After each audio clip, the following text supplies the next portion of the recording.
I am 77 years old. When I stand in front of the mirror today, I don't just see my face. I see my entire life staring back at me.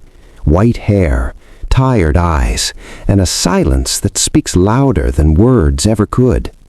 Every morning I wake up, but somewhere deep inside there is a weight I carry with me. It isn't physical pain, it's regret. People often ask me, "How was your life?" I smile and say, "It was fine." But the truth is, every night when I am alone, when the room is completely quiet, one question keeps echoing in my mind. If I could go back 50 years, what would I do differently? When I was young, I truly believed time would never run out. Days felt long, years felt endless. I thought life was under my control.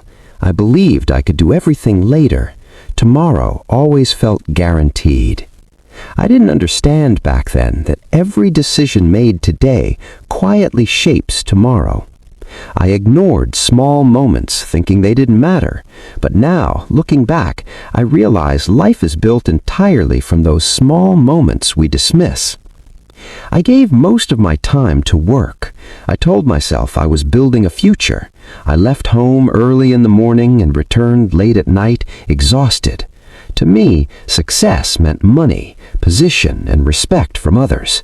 I chased those things without questioning what they were costing me. At home, people waited for me. My parents, my wife, sometimes my children. I would say, "Just give me a little more time."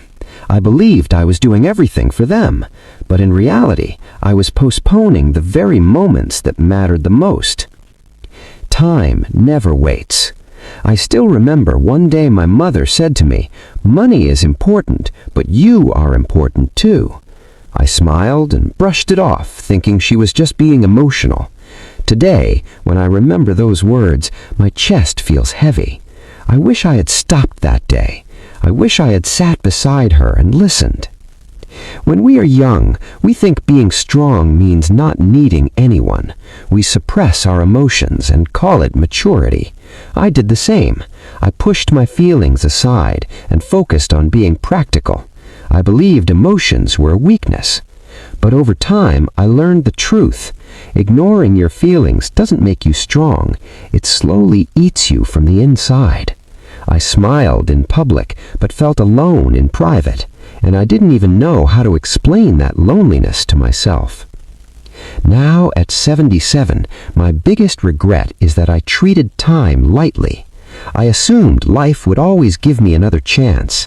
I didn't understand that some opportunities come only once. When they pass, all that remains are memories and questions that can never be answered. I'm not telling you this to gain sympathy. I'm telling you this because you might be standing where I once stood.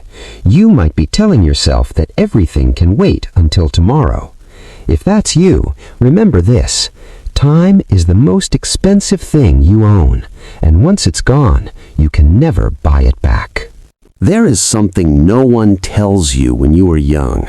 They tell you to work hard. They tell you to be strong. They tell you to stay focused. But they never tell you how quietly life moves on while you are busy proving yourself. In my 30s, I was always in a rush. I rushed through mornings. I rushed through conversations. I rushed through people. I believed slowing down meant falling behind. I thought rest was for later, and connection was optional. I didn't realize I was training myself to live without noticing my own life. My father used to sit silently in the evenings, watching me prepare for the next day. One night, he asked me, "Do you enjoy what you are becoming?" I laughed and said, "This is what success looks like." He nodded, but his eyes said something else. I never asked what. That question stayed unanswered forever. I thought success was loud, promotions, bigger paychecks, recognition. I believed if people admired me, I must be doing something right.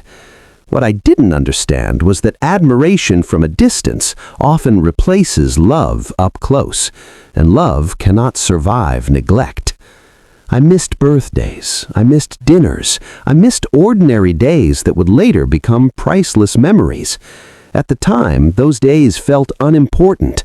Today, they feel irreplaceable. My children grew while I was busy. Their voices changed. Their interests changed.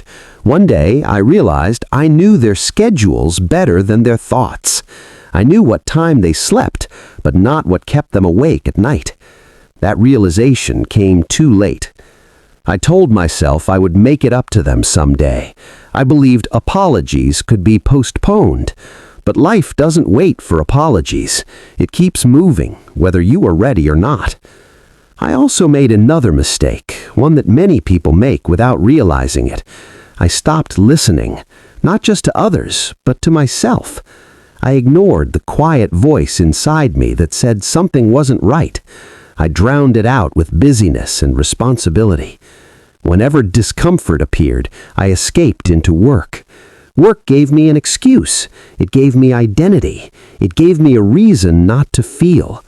But avoidance has a cost, and that cost is paid later with interest.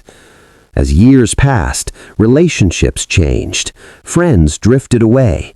Conversations became shorter. Calls became rare. I told myself this was normal. This is adulthood, I said. But deep down, I felt something slipping away. Loneliness doesn't arrive suddenly. It arrives gradually. First, you are busy. Then you are tired. Then you are alone.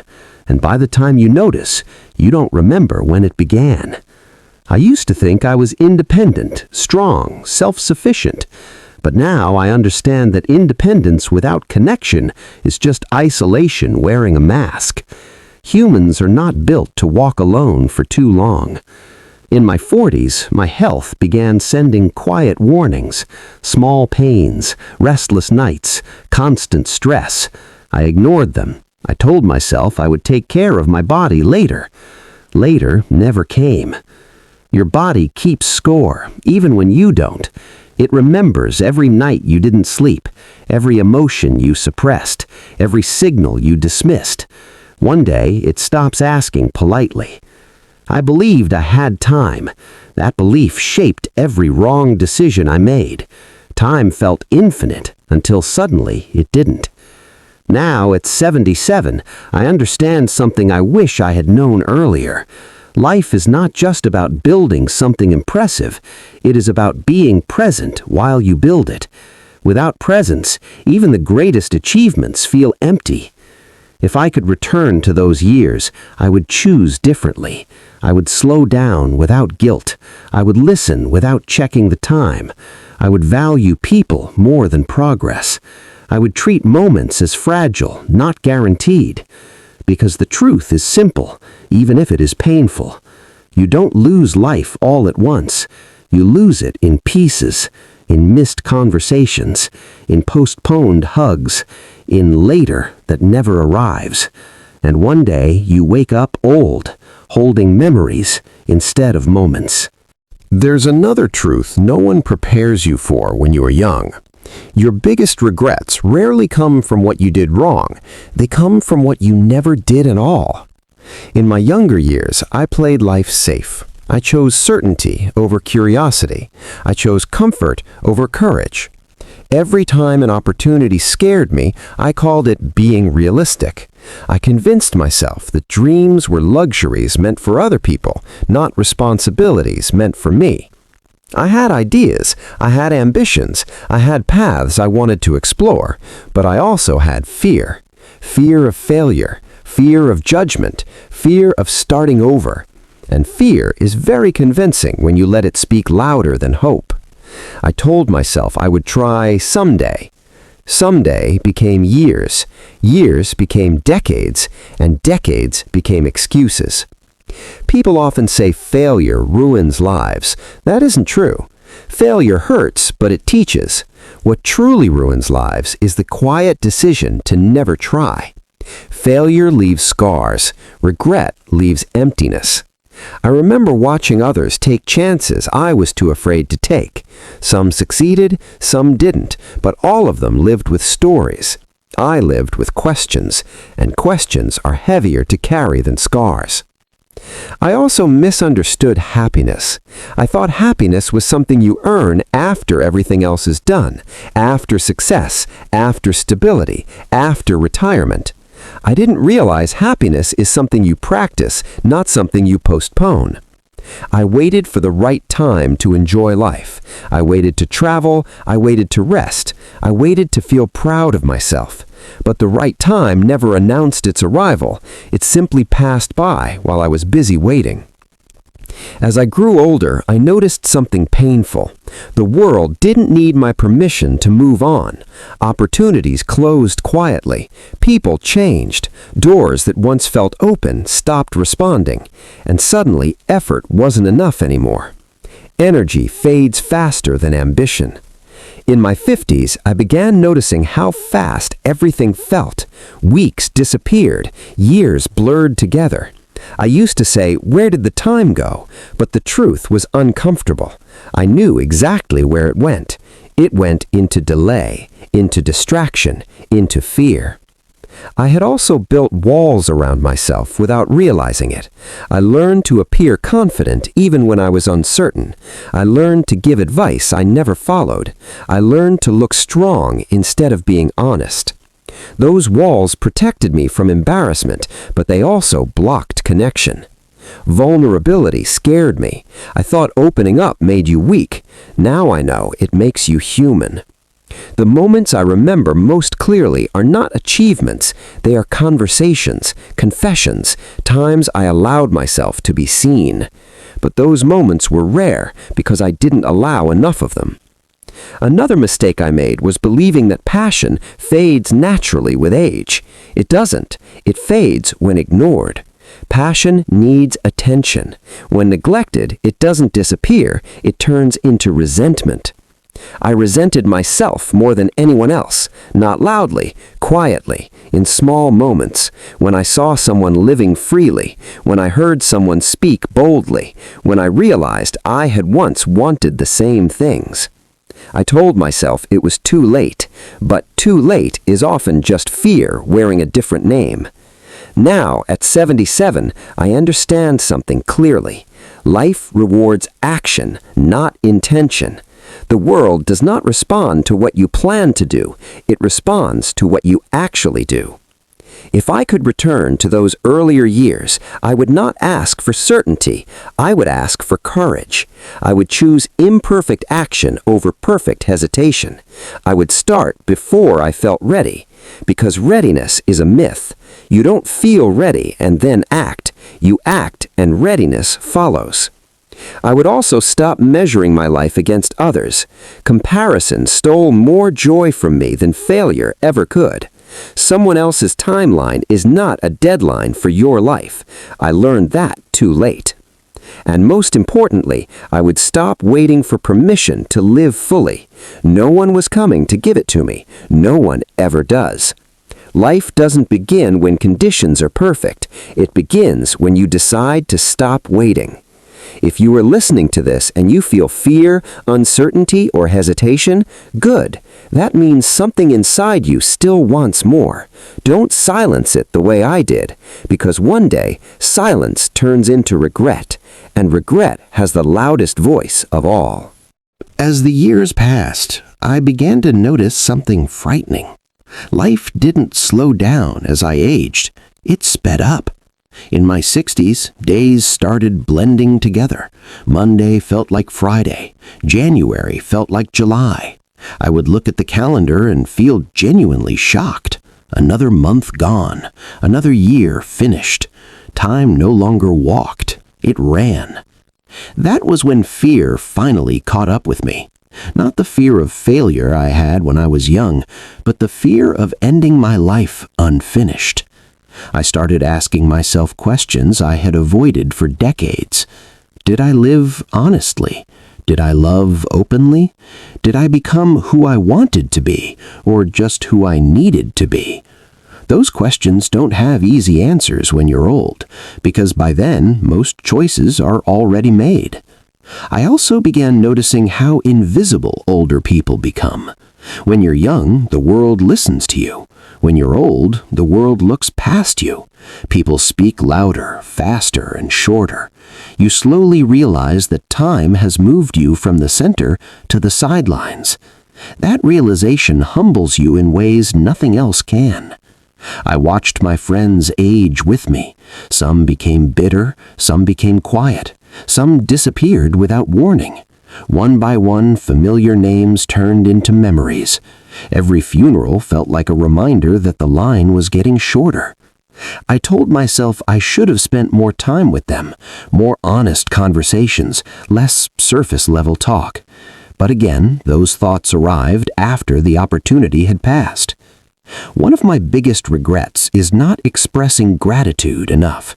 I assumed people knew how I felt. I assumed my presence was enough. It wasn't. People need to hear what they mean to you.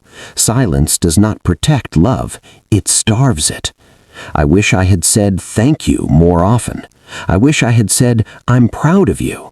I wish I had said I'm sorry without waiting for the perfect moment. The perfect moment rarely comes. Another painful truth I learned late is that anger is expensive. I carried anger longer than I should have. Small resentments, unspoken frustrations, pride disguised as self-respect. All of it took space inside me, and that space should have been used for peace. Letting go earlier would have saved me years of emotional weight. I also underestimated rest. I treated exhaustion like a badge of honor. I thought burning out meant I was committed. I didn't understand that constant exhaustion slowly steals your joy, your patience, and eventually your health. Rest is not laziness. Rest is maintenance. Without it, everything breaks sooner. As I aged, I began craving simplicity. Not more things, not more noise, just quiet mornings, honest conversations, a body that didn't hurt, a mind that wasn't racing. I finally wanted the life I could have chosen earlier, but now had limited energy to enjoy. That irony is cruel. You spend your youth chasing complexity, only to spend old age longing for simplicity. If I could go back, I would protect my energy like something sacred. I would say no without guilt. I would stop explaining my boundaries. I would understand that every yes costs something, and sometimes that cost is yourself. I would also stop taking people for granted. Familiarity creates an illusion of permanence. You assume someone will always be there because they always have been. That assumption is dangerous. Nothing is permanent. Not relationships, not health, not time. Knowing that earlier would have changed everything. Now when I wake up, I move slowly, not because I want to, but because I must. My body sets limits my mind never had, and that teaches you humility. You learn that control was always temporary. If you are younger than me and listening, please understand this clearly. Life does not punish you all at once. It teaches slowly, quietly, and then one day the lesson is complete. Don't wait for that day. Live as if moments matter, because they do. Speak as if words matter, because they last. Rest as if your future depends on it, because it does. I learned all of this late. You don't have to. At this stage of my life, I no longer chase answers. I live with them. When you reach old age, you stop asking, "What if?" because you already know the answer. You feel it in your bones, in your silence, in the pauses between breaths. I have learned that life is not unfair. It is honest. It gives you exactly what you prioritize. If you prioritize work, you get achievements. If you prioritize comfort, you get safety. If you prioritize fear, you get excuses. And if you prioritize people, you get memories. I prioritized many things, but not always the right ones. One of the hardest lessons of aging is realizing that no one remembers your sacrifices the way you do. They remember how you made them feel. They remember whether you were present, whether you listened, whether you showed up when it mattered. I thought providing was enough. It wasn't. Presence is what people miss, not productivity. I also learned that forgiveness is not about others, it's about freeing yourself. I held on to grudges thinking they protected me. All they did was weigh me down. Forgiveness doesn't erase the past, but it gives the future room to breathe. If I could go back, I would forgive sooner. I would apologize faster. I would choose peace over pride. Another truth I learned too late is that your inner voice becomes louder when everything else quiets down. In old age, distractions fade. What remains is who you truly are and who you avoided becoming. That confrontation is unavoidable. I wish I had spent more time becoming myself instead of becoming impressive. I wish I had trusted my instincts instead of silencing them. I wish I had lived fewer years on autopilot. Life lived unconsciously passes quickly. Life lived intentionally feels fuller, even when it's shorter. Now my days are simple. I wake up, I sit quietly, I remember, I reflect, I accept. There is sadness in that, but also clarity, and clarity brings peace. I don't regret everything, but I regret enough to speak now. If you are listening to this and you still have time, understand this. Time is not measured in years. It is measured in attention, in courage, in honesty, in love. Don't wait to become brave. Don't wait to become kind. Don't wait to become present. Life doesn't begin later. It begins the moment you decide to stop postponing it. If I could go back 50 years, I wouldn't try to fix everything. I would simply live more deliberately. I would slow down when it mattered. I would speed up when fear tried to stop me. I would choose meaning over approval. And I would remind myself of this one simple truth every single day. You don't get old because time passes. You get old because you stop choosing growth. I am 77 years old now. This is my story. This is my lesson. You still have time. Use it well.